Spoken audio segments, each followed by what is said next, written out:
Karibu katika channel yako pendwa ya Feaboy. Katika video ya leo nitakwenda kuonyesha namna ya kuweza kuangalia matokeo ya kidato cha pili.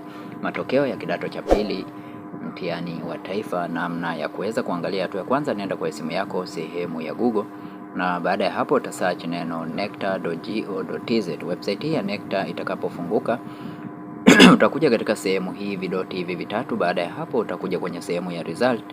Baada ya hapo utagusa FTNA, maana yake Form 2 National Assessment. Utagusa hapo ili uweze kuona matokeo haya ya 2025.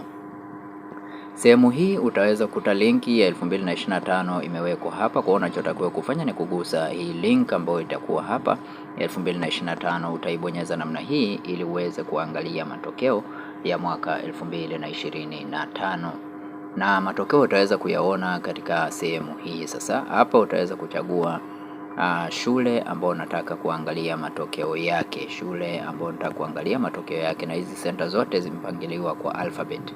Kwa mwenyewe utaangalia shule yako unayotaka kuangalia ipo katika alphabet gani. Usahau kusubscribe, kulike na kushare. Comment jina la shule yako hapo chini, nami nitakutumia matokeo ya shule yako. Asanteni na karibuni, lakini pia usisahau kujiunga na grupu letu la WhatsApp. Linki nimekuwekea katika description ya video hii. Asanteni.